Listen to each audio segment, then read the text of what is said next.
Rama Rama Rama Hare Hare Hare Krishna Krishna Krishna Hare Hare Rama Rama Rama Hare Hare Hare Krishna Krishna Krishna Hare Hare Hare Rama Rama Rama Hare Hare Hare Krishna Krishna Krishna Hare Hare Yannādyasya yatonayādi taradascārtheshvabhignasvarat Tene brahma hridaya adhikavaye muhyanti yatsūrayah Tejo vari mridam yata vinimayo yatra trisargo mrusha Dhamnasvena sada nirastakuhakam satyam param dhimahi Dharma prodhitagaidavotra paramo nirmatsaranam satam Vedyam vastavam atra vastu shivadam tapatrayon moolanam Srimad Bhagavate Mahamunikrite Kimva Pareirishvaraha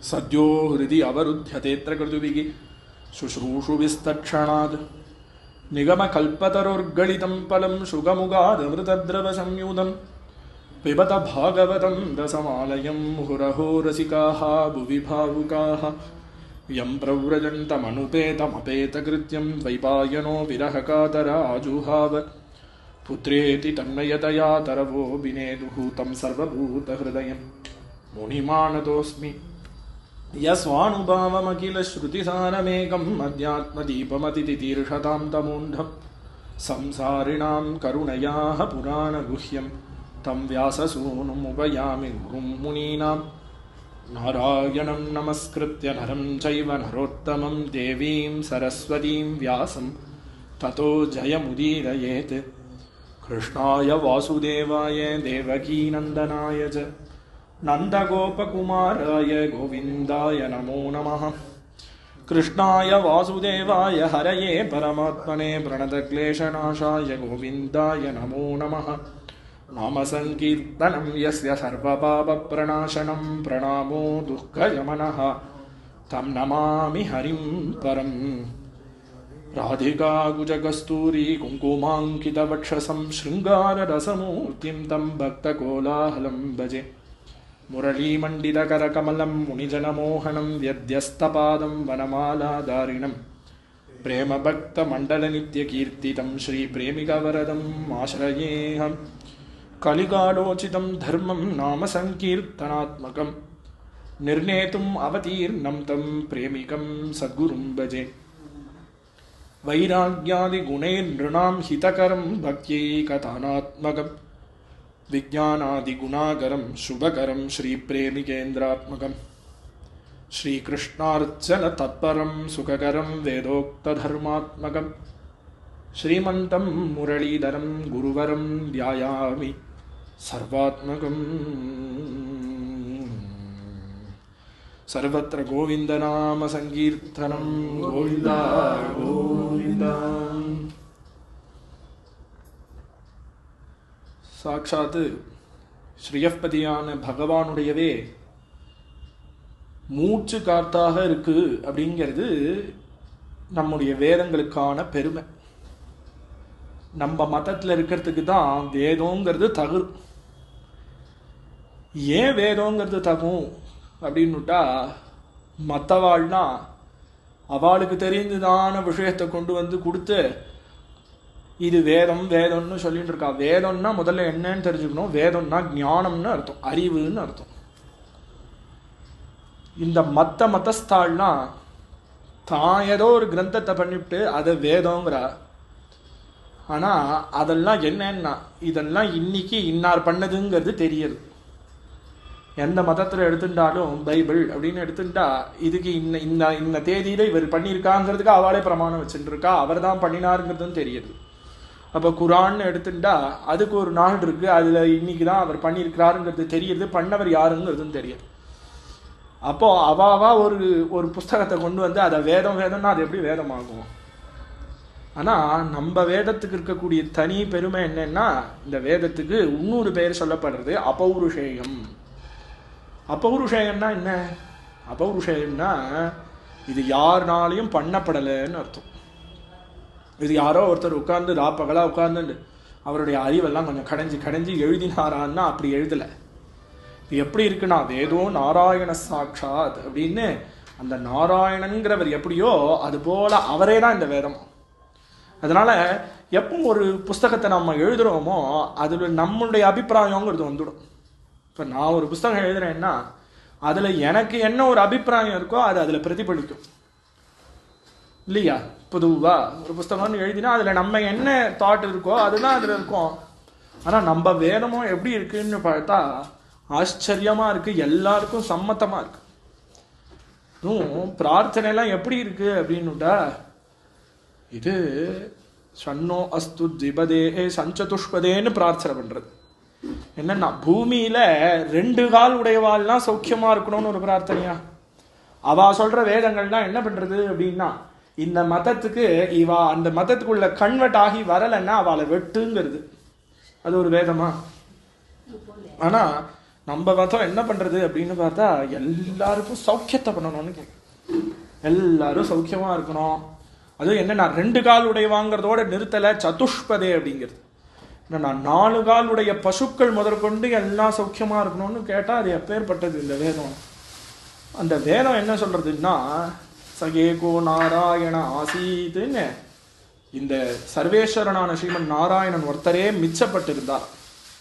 ஆதியில அவர் ஒருத்தரே இருந்தார். இப்போ பரம கருணையினால தன்னுடைய நாபி கமலத்திலேயே பிரம்மாவை சிருஷ்டி பண்ணி அவரிடத்துல இந்த ஞானமயமான வேதத்தை கொடுக்குறார். தேனே பிரம்மஹிருதாய ஆதிகவையன்னு ஆரம்பிச்சார் இல்லையா? இப்போ அந்த ஞானமயமான இந்த வேதத்தை அவர்கிட்ட கொடுத்து சிருஷ்டி காரியங்கள்லாம் பண்ணுங்கள் அப்படின்னு பரம அனுகிரகம் பண்றார். அப்போ இந்த பிரம்மா சிருஷ்டி காரியத்தெல்லாம் தொடங்குறார். அப்போ சாட்சாத்து அந்த பிரம்மாவனுடைய அவருடைய சரீரத்திலேருந்தே ஒரு 2 திவ்ய தம்பதி வரா. அவளுக்கு மனு சதரூபை அப்படின்னு பேர். சுவாயம்பூ மனு சதரூபை அப்படின்னு இந்த ஆதாமியவாள்லாம் சொல்றாள். அதெல்லாம் எங்க ஆதாரம்னா இதுதான். அதெல்லாம் எங்கேருந்து எடுக்கிறது பிரமாணம் இங்கே? அதெல்லாம் சொல்லி தரணும் நம்ம குழந்தைகளுக்குலாம் அவசியம். ஏன்னா புஸ்தகத்தை போய் ஏதோ படிச்சுட்டு வந்துடுறது பாடசாலை ஸ்கூல்ல போய் இதான் இருக்கு. அதனால இதெல்லாம் சொல்லி கொடுத்து ஆதாமியவாள்ங்கிறதெல்லாம் எதுலாம் எங்கேயோ இல்லை, இங்க இருக்கிற மனு சதரூபையும் தான். இப்போ அந்த மனு சதரூபையெல்லாம் பிரம்மா சிருஷ்டி பண்றார். அந்த மனு சதரூபைக்கு 3 பெண்மணிகள், ஆகூதி, தேவகூதி, பிரசூதி அப்படின்னு 3 பெண்ணு. ஒரு 2 பிள்ளைகளா அவருக்கு, பிரியவிரதன், உத்தானபாதன் அப்படின்னு மொத்தம் 5 பேர். இப்போ இவாளுக்கெல்லாம் என்ன காரியம்? பகவான் இவாளை எதற்கு சிருஷ்டி பண்ணியிருக்கார் அப்படின்னு பார்த்தா இந்த பிரஜா தர்மத்தை வளர்க்கணும், சிருஷ்டி காரியத்தை வளர்க்கணும். அந்த சிருஷ்டி பண்ணணும்னா அப்போ ஒரு நவ பிரஜாபதிகளையும் சிருஷ்டி பண்றாரு. அத்திரி முதலான பிரஜாபதிகள் எல்லாம் சிருஷ்டி பண்ணி அதுல ருச்சி பிரஜாபதி அப்படின்னு ஒருத்தர் இருக்கார். அந்த ருச்சி பிரஜாபதிக்கு இந்த முதல் பெண்ணான ஆகூதியை கல்யாணம் பண்ணி கொடுக்கிறார். 2ஆவதா இருக்கக்கூடிய தேவஹூதிய கர்தம பிரஜாபதி அப்படிங்கிறவருக்கு விவாகம் பண்ணி வைக்கிறார். விவாகம் பண்ணி அந்த கர்தம பிரஜாபதி 11,000 வருஷம் தபசு பண்ணினாராம். தபசு பண்ணி எதுக்கு தபசு பண்ணினேன்? எனக்கு ஒரு நல்ல பத்னியா வேணும்னு கேட்டான். நல்ல பத்னி வருதுங்கிறது அவ்வளவு கஷ்டம் போடும். 10,000 11,000 வருஷம் தபசு பண்ணி எனக்கு நல்ல தர்ம பத்னியா வேணும்னு உடனே அப்போ பகவானே வாழ அனுப்பிக்க இந்த மனுவை தேவகூதியோடு அனுப்பிச்சு. ஏன்னா வேதங்கள்லாம் அப்படிதான் சொல்றது, பிரசுகுபந்தா தியசானஸ்ய சக்ஷணின்னு தேடிட்டு வரிக்கணுமா. அதனால இவா போய் அந்த வரனை வரிச்சு அந்த கர்தம பிரஜாபதியை வரிச்சு அவரிடத்துல இந்த தேவகூதியை கல்யாணம் பண்ணி வைக்கிறா. அங்க சாட்சாத்து பகவானே குழந்தையாக அவதாரம் பண்றார் கபில வாசுதேவர் அப்படின்னு அந்த சரித்திரங்கள்லாம் சொல்லிட்டு வர்றார் திருத்தீய சிரந்தத்துல. கடைசி பொண்ணு பிரசூதி அப்படின்னு பேரு. அந்த பிரசூதிய தக்ஷ பிரஜாபதி அப்படிங்கிறவருக்கு கல்யாணம் பண்ணி வச்சது.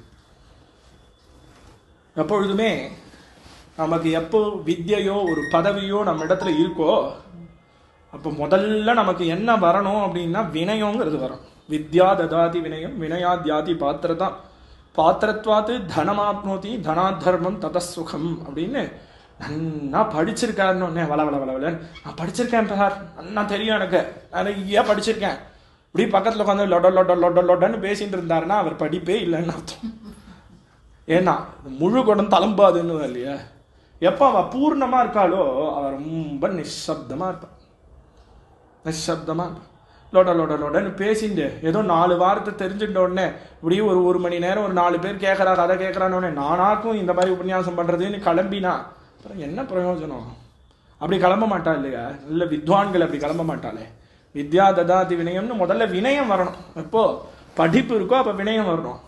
அதுபோல பதவியில் இருந்தாலும் நான் இந்த பதவியில் இருக்கேங்கிற கர்வம் வந்ததுன்னா பிரயோஜனம் இல்லை. பதவியில் முதல்ல என்ன தேவைன்னா பதவிக்கும் வினயம் தான் தேவை. முதல்ல சர்வேஸ்வரன் நாராயணன் தான் இருந்தார். அந்த நாராயணனுக்கு அப்புறம் யாருன்னா பிரம்மாவா. லோகத்தில் பிரம்மாவை தான் முதல்ல சிருஷ்டி பண்ணிருக்காரு. அதுக்கப்புறம் தான் ருத்ர சிருஷ்டியே. பிரம்மாவிடத்தே தான் ருத்ரன் சிருஷ்டியாரா. அப்போ பிரம்மாவுக்கு அடுத்த பட்டத்துல யார் இருக்கான்னு பார்த்தா இந்த தக்ஷன் தான் இருக்கார். பெரிய போஸ்ட். அதனால நல்லபடியா இந்த பிரசூதியை கல்யாணம் வேற பண்ணி கொடுத்துருக்கார் மனு. இல்லை பெரிய போஸ்ட்ல வச்சிருக்காரு பிரம்மா. அதனால நல்ல மாப்பிள்ளையா என்ன பண்றோம்னா நல்ல போஸ்டிங்ல இருக்காரா, நல்ல ஐடி கம்பெனியில இருக்காரா, நல்லா சம்பாதிக்கிறாரா, சௌக்கியமா இருக்கா, வீடு காரு பங்களாலாம் வச்சுட்டு இருக்கா, கேட்கறோம் பொண்ணை கொடுக்கறதுக்கு முன்னாடி இவ்வளோ கேள்வி. அது போல இந்த மனுவும் அவர் எல்லாம் வச்சுட்டு இருக்காரா, அவர்கிட்ட என்ன இருக்குங்கிறதெல்லாம் செக் பண்ணிட்டு கொடுத்துருக்காரு. ஏன்னா பெரிய போஸ்ட் சார், கவர்மெண்ட் போஸ்ட் பிரம்மாவே வச்சிருக்காருங்கிறதுனால அந்த தட்ச பிரஜாபதிக்கு பிரசூதியை கல்யாணம் பண்ணி கொடுக்கிறார். அவளுக்கு சாட்சாத்து ஈஸ்வரனுடைய தர்ம பத்னியா இருக்கக்கூடிய தேவியே பார்வதியே தாட்சாயினியா பிறந்திருக்காங்க. அதனால அந்த கதையை சொல்ல தொடங்குறார். இந்த தட்சனுக்கு இவ்வளவு பெரிய பதவியில இருக்கிறதுனாலே அந்த பதவி கர்வம் அவன் இடத்துல. இவ்வளவு பெரிய பதவியில இருக்கோங்கிறதுனால ஒரு திமிரு தண்டியா தான் இருக்கான். ஒரு சமயம் பெரிய யாகத்துக்காக சங்கல்பம் பண்ணிட்டு பண்றான். எதுக்கு யாகம் அப்படின்னுட்டா நானாக்கும் பண்றேன்னு. யாகத்தை தர்மத்தை அனுஷ்டானம் பண்ணணுங்கிற விஷயம் இல்லை. நான் பண்றேன் எங்க ஆத்துல நடக்கிறது வாங்கோ அப்படிங்கிறதுக்காக பண்றான். அதனால தம்பம் அடிச்சுக்கிறதுக்கு வரவாளுக்கெல்லாம் விதவிதமா கிஃப்ட், ரிட்டர்ன் கிஃப்ட் எல்லாம் கொடுத்து கொஞ்சம் பேரை வாங்கிப்போன்னு நினைக்கிறான். தர்மத்துல ஆசை இல்லை, ஒரு திமுருல பண்றான். எப்போ தட்சன் பண்றானோ இவ்வளோ பெரிய ஃபங்க்ஷன் ஒன்றும். அதனால எல்லாரும் வந்தாகணும். எல்லாரும் அங்கே வந்தாங்க. எல்லாரும் வந்திருக்கா. ரிஷிகள் தேவர்கள் முதற்கொண்டு எல்லாம் வந்திருக்கா. அந்த தட்சனுடைய பெண்மணி இருக்காளே தாட்சாயினி, இந்த தாட்சாயினியை சாட்சாத் பரமேஸ்வரனே உத்வாகம் பண்ணிட்டு இருக்கார், கல்யாணம் பண்ணிட்டு இருக்கார். அதனால மாப்பிள்ளையா இருக்கிறதுனால அவரும் இந்த சபைக்கு வந்திருக்கார். சபைக்கு வந்த உடனே இந்த தட்ச பிரஜாபதி இப்படி வரா. சபைக்குள்ள வந்த உடனே இப்படி எல்லாம் தேவர்கள் எல்லாரும் பெரியவா எல்லாம் உட்காந்துருக்கா இல்லையா. எப்போ இந்த தட்சன் வந்தானோ நல்ல பெரிய போஸ்டிங், எல்லாரும் எழுந்து நிற்க வேண்டியதானே. எல்லாரும் எழுந்து நிற்கிறா. எழுந்து நின்றா இந்த பரமேஸ்வரன் வண்டி அப்படியே உட்காண்டே இருக்காராம். அப்படியே உட்காண்டே இருந்தோடனே கோபம் வந்துடுது. அவர் திட்டுறான் கண்டமே. ஏன்னா ஒரு நல்ல நாகரீகமான குடும்பத்தில் கொண்டு போய் கொடுத்தா தானே, பொண்ணை கொண்டு போய் இவனுக்கு கொடுத்தானேங்கிறார். ஏன்னா இவர் எப்படி இருக்காருன்னு பார்த்தா சமசாந்தா அப்படின்னு, இவருக்கு சுகமோ துக்கமோ இவர் எப்படி இருக்கார், ஆச்சரியமா இருக்கு இந்த பரமேஸ்வர ரூபமே.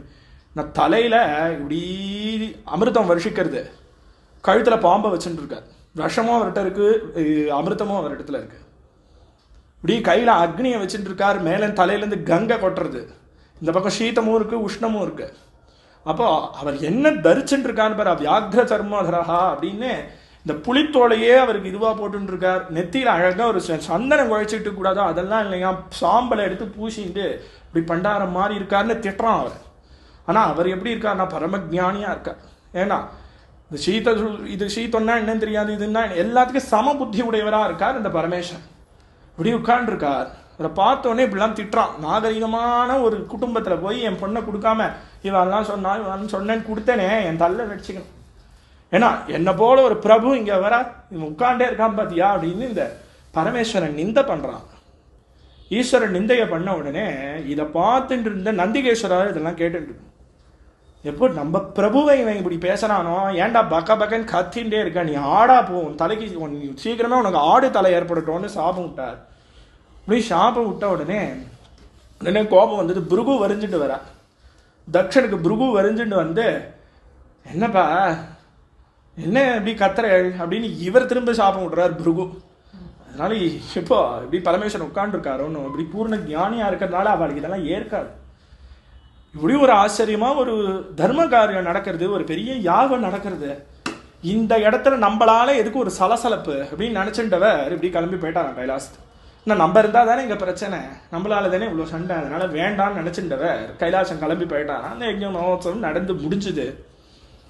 இப்படி தாட்சாயினி கிளம்பி போயிட்டான், அவரோட கிளம்பி கைலாசம் போயாச்சு. இப்படி கைலாசத்துல இப்படி இருந்துட்டு இருக்கா. ஒரு சமயம் ஆகாசத்துல இப்படி தேவர்கள் எல்லாம் போறா, இந்த கைலாசம் வழியா இப்படி போறா. நீ போறவ சும்மா போகக்கூடாதோ. இப்படி பார்வதி தேவியை பார்த்து, ஏம்மா உனக்கு விஷயம் தெரியாதா? என்ன ஆச்சு, என்ன விஷயம்? ஒன்றும் எனக்கு தெரியாதே. என்ன அது ஒன்றும் உனக்கு இன்விடேஷன் போடலையா? போடலையே. என்ன ஆச்சு? இது உங்க அப்பா ப்ரஹஸ்பதி சமம்னு ஒரு யாகம் பண்றார். அந்த சங்கல்பம் பண்ணிட்டு இருக்கார். ஆனால் நாங்கள்லாம் அங்கே தான் கிளம்பி போயிட்டுருக்கோம். அங்கே போயிட்டுருக்கோம் உங்கள் அப்பாத்துக்கு. ஒன்றை கூப்பிடலையா? கூப்பிடலையே. என்ன அப்படியா? நாங்கள் போயிட்டு வரோன்ட்டு கிளம்பிட்டாங்க. இந்த தேவி நேராக கிளம்பி பரமேஸ்வரனிடத்துல போகிறா. பரமேஸ்வரனிடத்துல போய் எப்படி பேசணுங்கிறதையும் வாழ்கிட்ட கற்றுக்கணும். நேராக போய் பரமேஸ்வரத்தில் நிற்கிறானா, நின்று பேச, பிரஜாபதேஹே தே ஸ்வசூரஸ்ய சாம்பிரதம் நிர்யாபிதா யஜ்ஞ மகோத்சவ கில. சுவாமி, இது எங்க அப்பா யாகம் பண்றார் அப்படின்னு சொன்னா உதவ விழும். எங்க அப்பா யாகம் பண்றான்னு சொல்லக்கூடாது. அதனால எப்படி அழகா இங்கிதமா பேசுறா அப்படின்ட்டா. உங்க மாமனார் ஏதோ யாகம் பண்றாரமே, நீங்க கேள்விப்பட்டேல? கேள்விப்பட்டேன். அப்படியா? எனக்கு யார் சொன்னா? எனக்கு என்ன இன்விடேஷன் கொண்டு வந்து கொடுத்தாரா? மாப்பிள்ளைக்குன்னா முதல்ல கொடுக்கணும். இந்த கிளம்பி வந்து எனக்கு கொடுத்தாரா? அவர் கொடுக்கலையே அப்படின்னு எங்கேயாவது திட்ட போறார் அப்படிங்கிறதுனால பின்னாடியே சொல்றா, யஜ்ஞ மகோத்சவ கில அப்படின்னு. இது உற்சவம் தான் நடக்கிறது. அவாத்திர ஏதோ காது குத்தோ, ஏதோ வளகாப்போ, ஏதோ ஆயுஷ்ரமோ, ஏதோ கல்யாணமோ சீமந்தமோ கிடையாது. இது என்னன்னா யஜ்ஞ மகோ தேவதாராதனம், பாகவதம் நடக்கிறது. இது பாகவதம் நடக்கிறதுன்னு என்ன 4 ஆத்துக்கு போய் பத்திரிக்கை கொடுத்துட்டு வரணுமா? நான் எப்போ நடக்கிறதுன்னு தெரிஞ்சோன்னே கிளம்பி வந்துட வேண்டாமோ? நாரதாதி சனகாதி மகர்ஷிகளை பார்க்கிறார் நாரதர். விஷாலான்ற நகரம், பத்ரிகாசிரமம், அந்த இடத்துல இப்படி பார்க்கிறார். பார்த்தவர் முன்னாடி என்ன நடந்ததுங்கிறதெல்லாம் சொல்லிட்டு வர. பக்தி தேவியை பார்த்தேன். அந்த பக்தி தேவி ரொம்ப கஷ்டப்பட்டு இருக்கா. ஞான வைராக்கியம் ரெண்டும் இப்படி பிராணனே இல்லாமல் அவஸ்தப்பட்டு இருக்கு ரெண்டும்.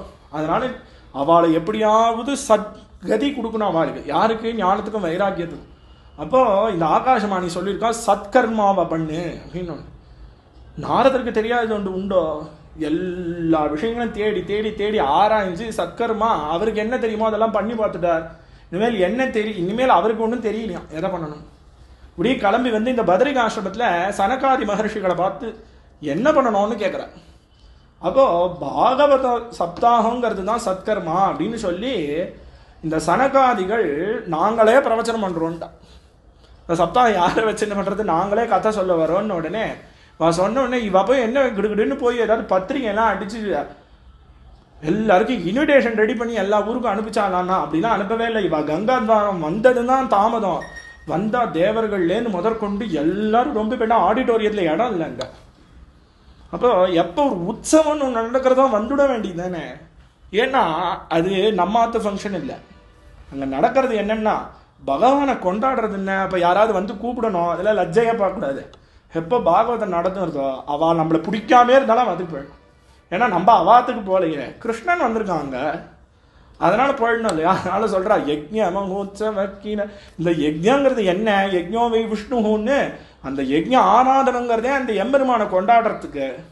அதனால இப்போ போக வேண்டாமா, இப்போ போக வேண்டாமான்னு கேட்குறா. உடனே அவர் சொல்ற வாஸ்தவம் தாமா, அதாவது ஏதோ ஞாபகம் இல்லை நம்மளை கூப்பிடாம விட்டுட்டார் அப்படின்னா பரவாயில்ல, நம்ம வந்திருக்கோங்க. நம்ம ஏதோ மறதி கூப்பிட மறந்து போயிடுத்து நடக்கிறது. ஐயோ சொல்ல மறந்துட்டேன் சார், அதனால தெரியாமல் போயிடுத்து, நீங்கள் அவசியம் வந்துருங்கோங்கிறது இருந்தால் பரவாயில்ல. ஆனால் நம்ம அங்கே போகிறதே அவளுக்கு பிடிக்கலன்னா நம்ம ஏன் போகணும்? ஏன்னா அங்கே போய் சபையில் வச்சு நம்மளை அசிங்கப்படுத்துவாராகி நம்ம ஏன் அங்கே போனோம்? ஏன்னா நம்மளுக்குன்னு ஒரு கௌரவம் இல்லையா. ஏன்னா இவர் என்ன பண்ணியிருக்கார், இவர் இந்த கைலாசத்தில் உட்காந்து பகவான் அவரை எதற்கு வச்சிருக்காரோ தன்னுடைய காரியங்கள் எல்லாம் பண்ணிட்டு அவர் தியான மக்னரா இருக்கார். அப்படியே ஆச்சரியமா கிருஷ்ண பாதாரவிந்தத்தை தியானம் பண்ணிட்டு அவர் பாட்டு கைலாசத்தில் இருக்கார். இப்போ இங்கே போய் தட்சன்ட்ட எதுக்கு திட்டு வாங்கணும்? நம்ம வரதே உங்கள் அப்பாக்கே பிடிக்கலன்னு போது ஏமா போகணுங்கிறா பரமேஸ்வர். இருந்தாலும் பொம்நாட்டிகள் கொஞ்சம் அடம் ஜாஸ்தி பண்ணோம். இந்த போது நான் போயிட்டு வரேன்னு கிளம்பிட்டானா அந்த தாட்சாயி. நீ கிளம்பி ஆற்றுக்கு போகிறா. போனால் எல்லாம் யஜ்ஞ மகோத்சவம் நடந்துட்டு இருக்கு. ஒருத்தரானா விசாரிக்கலையாம் தேவி. இப்படி எல்லாரையும் போய் பார்க்குறா. இப்போது எந்த அளவுக்கு இந்த தட்சனுக்கு துவேஷம் வந்துடுத்து அப்படின்னு பார்த்தா, யஜ்ஞத்தில் பொதுவாக ருத்ரனுக்குன்னு ஒரு பாகம் சொல்லப்பட்டிருக்கு. ருத்ர பாகங்கிறது யஜ்ஞத்தில் உண்டு, பண்ணி தானே ஆகணும். இப்போ வேதத்தில் இவ்வளவு மந்திரங்களை சொல்லிட்டு வருது. அப்போ நமக்க பிரஷ்டம்னு சொல்லக்கூடியதான இந்த ஸ்ரீருத்ரம் வந்த உடனே நாங்க ருத்ரத்தை சொல்ல மாட்டோம்னு ஒதுக்கினா, அப்போ ருத்ரன் இடத்துல துவேஷம் இல்லை, உனக்கு வேதத்துல என்ன துவேஷம் வந்துடு? நீ நாஸ்திகனா போயிட்ட. நீ என்ன வேணா இருக்கட்டும், வேதத்துல எப்படி துவேஷம் பண்ண முடியும்? அதுபோல யாகத்திலே ருத்ரனுக்குன்னு ஒரு பாகம் வச்சிருக்கு. அப்போ நீ அந்த ருத்ர பாகத்தையே நிறுத்துவ அப்படின்னு விட்டா உனக்கு என்னன்னா, உனக்கு அந்த அந்த நாமத்துல என்ன துவேஷம் வந்துடுத்து? வேதத்துல என்ன துவேஷம் வந்துடுது? எப்பேற்பட்ட துவேஷம்! இதை பார்த்துட்டு கோச்சுண்டு திட்டுறா. யத்வக்ஷரம் நாம கிரேரிதம் ருணாம் சகிருத் பிரசங்காதகமாசு ஹந்தியத் பவித்ர கீர்த்திம் தமலங்க சாசனம் பவானஹோ தேஷ்டி சிவம் சிவேதனஹ. என்ன பண்ணிட்டானா, இந்த தட்சன் அந்த யஜ்யத்துல ருத்ர பாகத்தையே நிறுத்திட்டான். நீ கூப்பிடலைங்கிறது எனக்கு கஷ்டம் இல்லப்பா, ஏன்னா நான் எதற்கு வந்திருக்கேன்னு பார்த்தா இங்க தேவதாராதனை நடக்கிறது, பகவானை கொண்டாடுறதுனால நானா வந்துட்டேன். என்னை கூப்பிடணுங்கிற அவசியம் இல்லை. இருந்த போதிலும் நீங்க என்ன பண்ணிட்டு இருக்கேன்? நான் துவேஷம்னா பண்றேன். எப்படி பகவன் நாமத்துல உனக்கு துவேஷம் வரலாம்? வேதத்துல எப்படி உனக்கு துவேஷம் வரலாம்? பகவான் அந்த பரமேஸ்வரன் நாமம் என்ன பண்ணுவோம் அப்படின்னுட்டா, யத்வக்ஷரம் நாம கிரேரிதம் ருணாம், என்ன பண்றது அப்படின்னு சொல்றா. ஒரு வேடுவன் இருக்கான். அந்த வேடுவன் தன் குடும்பத்தை ரொம்ப நன்னா பார்த்துக்கிறான். அவனுக்கு என்ன தர்மமோ அந்த தர்மத்துல இருந்து வேட்டையாடி வேட்டையாடி தன் குடும்பத்தெல்லாம் சௌக்கியமா வச்சுட்டு இருக்கான். அவளுக்கு கஷ்டமே தெரியல. குழந்தைகளுக்கு சின்ன வயசே சொல்லி கொடுக்கணும்ல குடும்பம்னா என்னங்கிறத. ஏன்னா அவ பெரியவாளாகி அதெல்லாம் பண்ண வேண்டாமோ. ஆனா இவன் என்ன பண்ணியிருக்கான் அப்படின்னா, நல்லா சௌக்கியமா வச்சுட்டு இருக்கான். அவளுக்கு குடும்பங்கிறது என்ன என்ன கஷ்டங்கிறதே தெரியல, எல்லாம் இவனே வகிக்கிறான் எல்லா கஷ்டத்தையும். இப்படி இருந்துட்டு இருக்க அவனுக்கு கால கதி வந்துடுச்சு. அவன் பிராணம் போறது, இப்படி படுக்கையில படுத்துட்டு இருக்கான். பிராணம் போறதுன்னு போது அந்த பிள்ளைகள்லாம் வந்து அழறான் அவனுக்கு தான். ஏன்னா இவ்வளவு நாள் சௌக்கியமா வச்சுட்டு இப்படி அடுப்பு மூட்டி ஒரு பால் கூட காய்ச்ச தெரியாது, அப்படி பார்த்துட்டாரான் அந்த அப்பா. குடும்பம்னா என்னங்கிற கஷ்டம் தெரியாம பார்த்துட்டார். இப்ப பிராணன் போறதுன்னு உடனே இதுக்கு மேல நாம எப்படி பிழைக்கிறதுன்னு நினைச்சுட்டான் அந்த பிள்ளைகள்லாம். அதனால வந்து கேட்கறான்ப்பா, இவ்வளவு நாளா சௌக்கியமா வச்சுட்ட, இப்ப நாங்க எப்படி வாழ்க்கையை ஓட்டுறது? என்ன நீ கிளம்பி போயிட்ட, இப்பதான் 25 வயசு ஆறுது, இன்னும் வாழ வேண்டியது இருக்க. ஒரு ஏதோ கலியுகங்கிற அதனால 70 வயசுல போய் சேர்ந்தாலும் இன்னும் ஒரு 45 வருஷம் 60 வருஷம் வாழ வேண்டியது பாக்கி இருக்கே. அதனால நாங்க எப்படி வாழறது வாழ்க்கைய? எனக்கு ஏதாவது சொல்லி கொடுத்துட்டு போப்பான்னா. உடனே அவன் சொல்றான், ஆஹர பிரஹர சம்ஹர. ஆஹர பிரஹர சம்மரன்னா என்ன அப்படின்னுட்டா, ஆஹரன்னா கொண்டு வான்னு அர்த்தம், பிரஹரன்னா அடின்னு அர்த்தம், சம்மரன்னா அதை கொல்லுன்னு அர்த்தம். என்னென்ன பெருசா ஒன்றும் சொல்லலை, அவளுக்கு என்ன வேடுவர்களுக்கு என்ன என்ன தர்மமோ அதை சொல்லி கொடுத்தான். என்னன்னா இங்கேருந்து போ, இப்படி காட்டுல நிறைய முயல் மான்கள்லாம் இருக்கும், அதெல்லாம் அடி கொள்ளு, அதை கொண்டு வா. எப்போ இதை பண்ணிட்டியோ இது 3 இருந்தா அப்புறம் அவளுக்கு என்ன தேவை? காட்டுல வாசிகளா இருக்கா? அப்போ ஏதாவது கடைச்சனை அடிச்சு கொண்டு வந்து ஆத்துல வச்சு ஷார்ட்டா சரியா போச்சு, குடும்பம் ஓடிடுமே. அதை தான் சொன்னானா. ஆனா அந்த பிராணன் போற சமயத்துல ஆஹர பிரஹர சம்ஹரன்னு சொன்னதுனால அந்த ஆஹரங்கிற இருக்கக்கூடிய ஆங்கிற உபசர்க்கத்தை எடுத்து பிரஹரங்கிற இருக்கக்கூடிய பிரன்ற உபசர்க்கத்தை எடுத்துட்டு சம்ஹரங்கிறதுல இருக்கக்கூடிய சம்ங்கிற உபசர்க்கத்தை எடுத்துட்டா ஹரஹர ஹரன்னு சொல்லினான்னு அவன் பிராணன் போகும்போது என்ன ஆயிடுதான், யமபட்டர்கள்னா அப்படி தூக்க வர அவனை அங்கிருந்து குடுகுடுன்னு கைலாசத்திலேருந்து சிவ பார்ஷதர்கள்லாம் இறங்கி வந்துட்டாலாம் நிறுத்துங்கள். ஏன்னா இவன் பிராணனை விடும்பொழுது ஹரஹரஹரன்னு சொல்லிட்டான், அதனால நாங்கள் அவனை அழைச்சிட்டு போறோம் அப்படின்னா அப்ப அந்த நாமம் எப்பேற்பட்டது? அப்போ அந்த நாமத்திலே அவனுக்கு துவேஷம் வந்துடுத்து, நீ பண்றது தப்புப்பா, அப்படி பண்ணாதன்னு கோவிச்சுண்டா. கோவிச்சுண்டு இப்ப திரும்பி போகவும் முடியாது. ஏன்னா அவர் சொன்னாரா இல்லையா, எப்போ நம்மளை மதிக்கலையோ அப்ப அங்க போக வேண்டாமான்னு சொன்னாரே. இருந்த போதுன்னு இந்த தேவி அதை கேட்கல. என்ன பண்ணிவிட்டா, இப்ப அங்கேயும் போக முடியாம இங்கேயும் அவமானப்பட்டு யோகாக்னினால தன்னையே பஸ்மசாத்காரம் பண்ணிட்டா அந்த தாட்சாயினி. அங்கேயே போய் எல்லாரும் இதை பார்த்துட்டு இருக்கா. நாரதர் ஓடுறார் கைலாசத்துக்கு போய் அவர் எப்படி இருக்கார், நான் அப்படியே சாந்தராகவே இருக்கேன், எல்லாம் தெரியும் பரமேஸ்வரனுக்கு.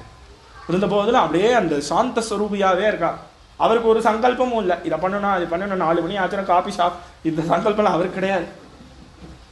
அதனால எப்ப இங்க தேவி போயாச்சு அப்படின்னு உடனே நாரதர் போறாரா. ஏன்னா நீங்க இப்படி இருக்கக்கூடாது சுவாமி, இந்த தட்சனுக்கு நல்ல புத்தியை புகட்டணுங்கிற. எப்ப அவனுக்கு மதம் ஏற்பட்டுடுதோ அவனுக்கு நல்ல புத்தியை புகட்டணும்னு உடனே இவாள்லாம் வந்து பிரார்த்தனை பண்ணின உடனே பிரார்த்தனைக்கு இணங்கினாராம். அவருக்கு ஒரு சங்கல்பமும் இல்லை. அவ எப்ப பிரார்த்தனை பண்ணிட்டாலோ பிரார்த்தனைக்கு பலனை கொடுக்கணுமே. அவருக்கே ஆசுதோஷி அப்படின்னு ரொம்ப கஷ்டம் இல்லை. அவருக்கு என்னன்னா ஒரு ருத்ராபிஷேகம் பண்ணி போய் அழகா பிரார்த்தனை பண்ணினா என்ன வேணுமோ எல்லாத்தையும் வாரி கொடுத்துருவா. அதுதான் பரமேஸ்வரனுக்கே உள்ள தனி குணம் இல்லையா, ஆசுதோஷின்னு. அப்படி ஒரு ஒரு ருத்ர பிரஷ்னம் 300 நமகாவை சொல்லிட்டா சந்தோஷப்பட்டு, அதனாலதான் உடனே என்ன பெரிய லிஸ்ட் வச்சுட்டு இருக்கு வேதமே, சமக பிரஷ்னன்னு எல்லாத்தையும் பிரார்த்தனை பண்றது.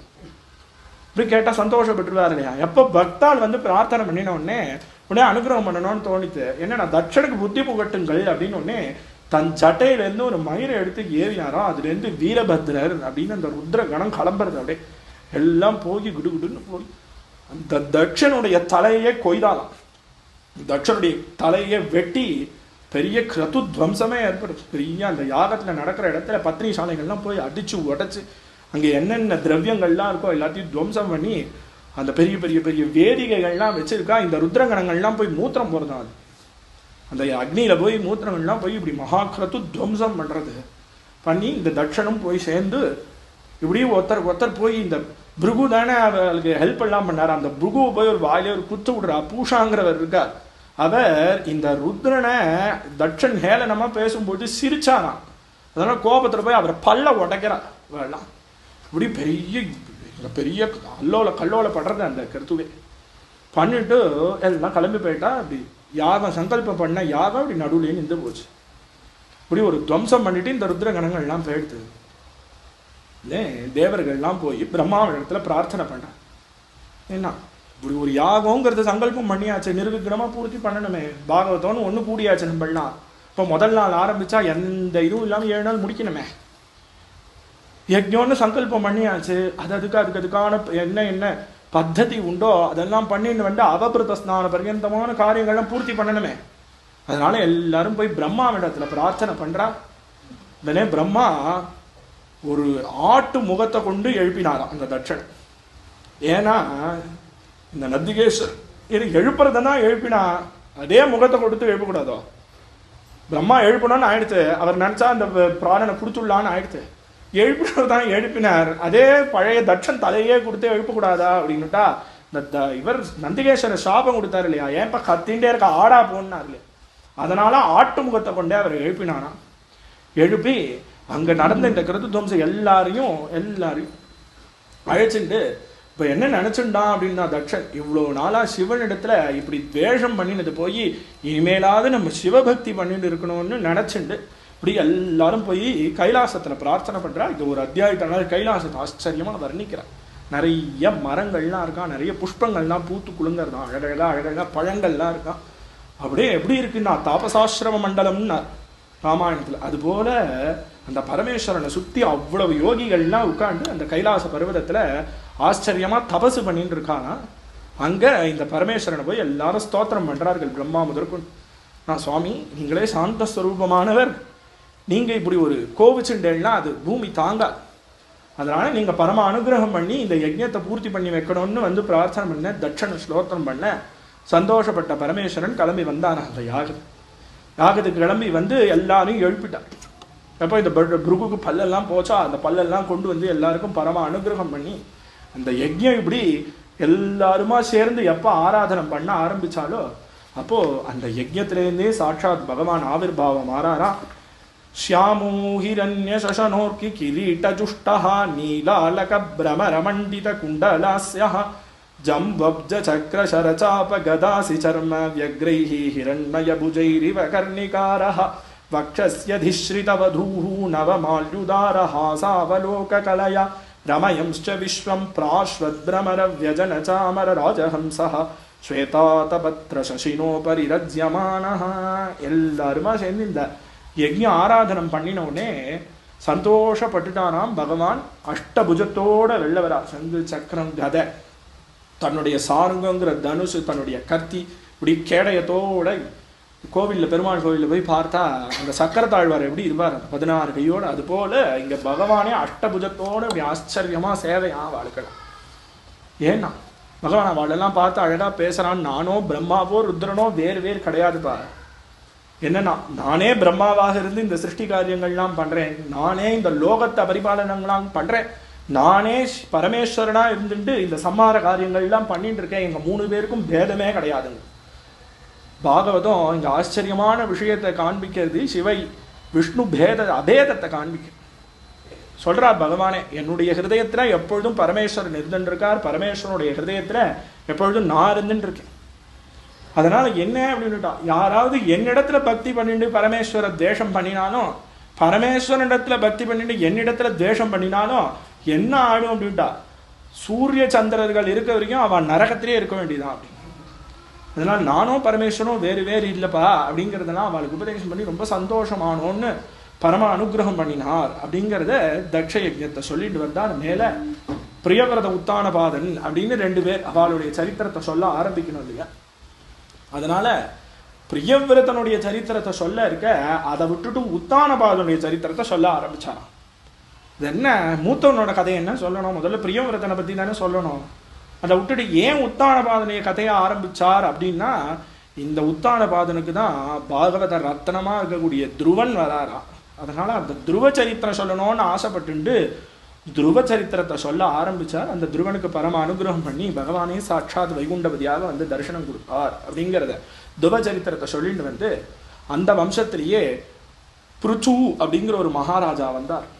இவர் எதற்காக வந்தார் அப்படின்னுட்டா, ஒரு சமயம் இந்த பூமியில வேணன் அப்படிங்கிற ஒரு ராஜா பூமியை பரிபாலனம் பண்ணி அவன் என்ன பண்ணிவிட்டான் அப்படின்னுட்டா, நாஸ்திகனான ராஜாவா இருக்கான். என்ன பண்றான், பூமியில எங்க எங்க எங்க எங்க தர்ம காரியம்லாம் நடக்கிறதோ எல்லாத்தையும் நிறுத்தறான். என்ன சொல்றான், நீங்க என்ன நினைச்சிட்டு இருக்க, எல்லாம் யஜ்ஞோவை விஷ்ணுன்னு ஆராதனை பண்றேன், எங்கேயாவது நீங்க அந்த விஷ்ணுவை பார்த்திருக்கீங்களா? அப்போ உங்களுக்கு பிரத்யட்சமா இருக்கிறது யாரு, நான். உங்களெல்லாம் காப்பாத்துறது யாருது, ராஜா என்ன. நான் இப்படி உங்களுக்கு பிரத்யட்சமான தெய்வமா இருக்கும்போது நீங்க கண்ணுக்கே தெரியாத ஒரு தெய்வத்தை ஆராதனை பண்றேன், அதனால என்னையே ஆராதனை பண்ணுங்கன்னா, எப்ப இப்படி ஒரு துஷ்ட காரியம் பண்ணானோ அப்ப சாதுக்களால இதை தாங்க முடியாது. அதனால அவன் என்ன பண்ணா, ஒரு ஹுங்காரம் பண்ணினான். ஹுங்காரம் பண்ண உடனே அவன் பிராணம் போச்சு. அந்த வேணனுடைய பிராணம் போறது போன உடனே அந்த வேணனுடைய தொடைய கடையறான் அந்த மகர்ஷிகள்லாம் சேர்ந்து. அதுல இருந்து வேடுவ ஜாதி ஏற்பட்டு, இந்த வேடுவர்கள்லாம் வர அவளுக்கு காட்டை கொடுத்து நீங்க காட்டில் இருக்க வேண்டியது அப்படின்னு, அந்த வம்சத்துல வந்தவர்கள்லாம் நைஷாதர்கள் அப்படின்னு அவளுக்கு காட்டை கொடுத்தார். அப்ப அந்த வேணனுடைய புஜத்தை கடையறான். கடைஞ்சா அதுல இருந்து சாட்சாத் ஒரு திவ்ய ஸ்வரூபம். இந்த பிருச்சுவானவர் தன்னுடைய தர்மபத்னியோட சேர்ந்து வரார். அந்த பிருச்சு எதற்காக இப்ப அவதாரம்னா, இப்படி இவன் அதர்மமான காரியங்கள்லாம் பண்ணி பண்ணி பண்ணி இந்த பூமாதேவி என்ன பண்ணிட்டா, சகல ஓஷதத்தையும் தன்னிடத்துல எடுத்துட்டான். இந்த பூமிக்கே என்ன தனம், இவ்வளவு ஓஷதி இருக்கிறது, இவ்வளவு தாத்துக்கள் இருக்கிறது தானே இந்த பூமிக்கு ஒரு ஆச்சரியம், சசியாபிவிருத்திங்கிறது தானே. எல்லாத்தையும் தன்னிடத்துல ஒடுக்கி வச்சுட்டானா இந்த பூமாதேவி. ஏன்னா எப்ப இவன் இப்படி ஒரு அதர்மமான காரியம் பண்றானோ இவனுக்கு எதுக்கு ஓஷதிகள்லாம் அப்படின்னு தன்னிடத்துல எடுத்துட்டானா. அதனால பகவானே அவதாரம் பண்ணி ஒரு பசு ரூபமாக அந்த பிருத்திவியை ஆக்கி அவரிடத்துல இருந்து பாலை கறக்கிற வியாஜத்துல எல்லா ஓஷதியும் கலந்து திரும்ப பூமிக்கு கொடுத்தார். அப்படிங்கிறதுனால இந்த பிருச்சு இந்த பூமி ஆண்டதுனாலதான் இதுக்கு பிருத்திவி அப்படின்னு சம்ஸ்கிருதத்துல ஒரு பேர். அவளுடைய சரித்திரங்களை சொல்லிட்டு வந்து மேதா அந்த வம்சத்திலேயே பிராச்சீன பர்ஹிசு அப்படிங்கிற ஒரு ராஜாவுடைய சரித்திரத்தை சொல்லிட்டு வரா. உனக்கு பிராச்சீன பர்ஹிசுங்கிறதே காரண பெயரா. ஏன்னா அவருடைய ராஜ்யத்துல எப்படி இருக்கும்னு பார்த்தா, எப்ப பார்த்தாலும் கிழக்க நோக்கி தர்ப போட்டு வச்சே இருக்கும். அப்படின்னா என்ன அர்த்தம், நான் திரும்ப திரும்ப திரும்ப திரும்ப யாகங்களையும் அனுஷ்டானம் பண்ணிட்டு இருக்கான் அந்த ராஜா. ரொம்ப கர்மட்டனா இருக்கான்.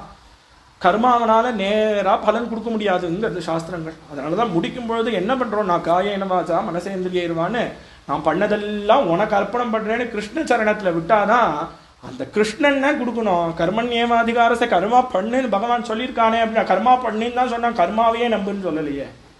நீ பண்ண வேண்டியதை பண்ணு, பலன் கொடுக்க வேண்டியது நாங்க, ஈஸ்வரன் அவன் இல்லையா. ஆனா இந்த ராஜா கர்மால அவ்வளோ ஸ்ரத்தையா இருந்துட்டு திரும்ப திரும்ப நிறைய பசுக்களை வதம் பண்ண. ஏன்னா இந்த யாகத்துல இதெல்லாம் சொல்றது, ஆட்டை கொடுக்கணும், இதெல்லாம் யாக விதி வேணுமே அதெல்லாம் சொல்லியிருக்கு. அதை பண்ணக்கூடாதுன்னா பண்ணலாம் அவசியம், அதுக்காக அதையே பண்ணிட்டு இருப்பாளா. இப்படி யாகம் பண்ணினா எப்படி பண்ணணும் அப்படின்னா சௌனகாதி மகர்ஷிகள் மாதிரி. ஏன்னா அவ எதற்கு சங்கல்பம் பண்ணிட்டு இருக்கா அப்படின்னா யாக சங்கல்பம் அப்படின்னு பேரு. அந்த யாகமும் எவ்வளவுன்னா 1000 வருஷம். எதற்காக இந்த சங்கல்பம்னா 1000 வருஷம் பகவத் குணம் கேட்கறதுக்காக. ஏன்னா யாக விராம காலம் வந்து கொடுத்துனா அந்த விராம காலத்துல டைம் வேஸ்ட் பண்ணக்கூடாது. இப்படி டைம் கிடைச்சிது, இப்போ இவ்வளோ நேரமா அப்படி ஆச்சரியமா ஹோமங்கள்லாம் பண்ணியிருப்போம், இப்போ கொஞ்சம் நேரம் படுத்துக்கலாம்னு நினைக்கக்கூடாது. எப்போ டைம் ஃப்ரீ கிடச்சிருத்தோ, பிரேக் வந்துடுத்தோ, உடனே எல்லாருமா உட்கார்ந்துட்டு பகவத் குணம் கேட்கணுமா. அப்படிதான் ஆரம்பிச்சது பாகவதம்.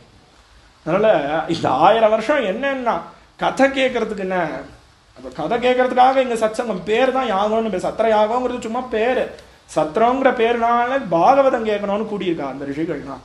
அது போல என்னன்னா, ஆனா இந்த பிராச்சீன பரிசு அந்த கர்மாலேயே அவன் ஆசைப்பட்டு இருக்கான். அதனால நாரதர் அவனுக்கு புரஞ்சன உபாக்கியானன்னு ரொம்ப தத்துவமான கதை.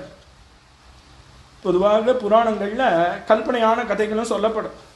இந்த புரஞ்சனங்கிற உபாக்கியானம் ஒரு கதையெல்லாம் கிடையாது. இந்த சரீரத்தையே ஒரு நகரமா வர்ணிச்சு இதுல இருக்கக்கூடிய துவாரங்களையே அதுக்கு துவாரமாக சொல்லி அவனுக்கு தத்துவோபதேசம் பண்றதுக்காக ஒரு உபாக்கியானத்தை சொல்லி அவனுக்கு ஞானத்தை கொடுக்கிறார். மேல அவனுடைய பிள்ளைகளான பிரச்சேதசருடைய சரித்திரத்தை சொல்லிட்டு வந்து சதுர்த்த ஸ்கந்தத்தை பூர்த்தி பண்ணி பஞ்சமஸ்கந்தத்துல பிரியவிரதனுடைய சரித்திரத்தை ஆரம்பிக்கிறார். பரம பாகவதனா இருந்தான் அப்படின்னு சொல்லி அவனுடைய சரித்திரங்கள்லாம் சொல்லிட்டு வந்து அந்த பிரியவிரதனுக்கு ஆக்னித்ரன்ற ஒரு புள்ள, அவனுக்கு நாபிங்கிற புள்ள. அந்த நாபிக்கு சாட்சாத் பகவானே ரிஷபதேவரா அவதாரம் பண்ணினார் அப்படின்னு அந்த ரிஷபரை பத்தி சொல்லிட்டு வந்து இந்த யோக அஷ்டாங்க யோக மார்க்கம் இருக்கேன் அதனுடைய பெருமையை காண்பிக்கிறதுக்கு ஒரு அவதாரம். அதுதான் அந்த ரிஷபருடைய அவதாரம். அந்த ரிஷபருக்கு சாட்சாத் 100 குழந்தைகள்.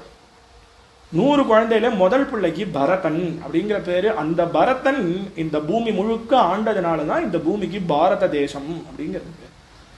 அப்போ அந்த வம்சத்தினுடைய சரித்திரங்கள்லாம் சொல்லிட்டு வந்து மேல பாகவதம் அழகா ஒரு அட்லஸையே நமக்கு போட்டு கொடுக்குது. அந்தந்த தீபாந்தரங்கள்லாம் சொல்லி அந்தந்த தீபாந்தரங்கள்ல ஒரு தீபத்துல சாட்சாத்து பார்வதி தேவியே தன்னுடைய சகிகளோட சேர்ந்து பரமேஸ்வரோட ஆராதனம் பண்றான்னு சொல்றது.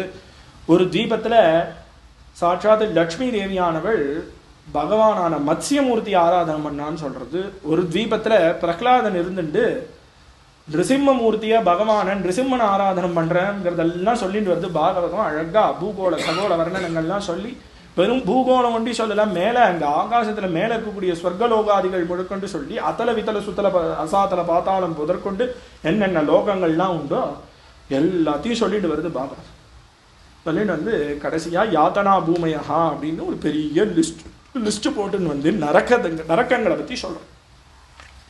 இப்போ நரகங்கள்லாம் சொல்லிட்டு வந்த உடனே இப்போ இதெல்லாம் என்ன, இதெல்லாம் பூமி உண்டா அப்படின்னுட்டா அவசியம் உண்டு.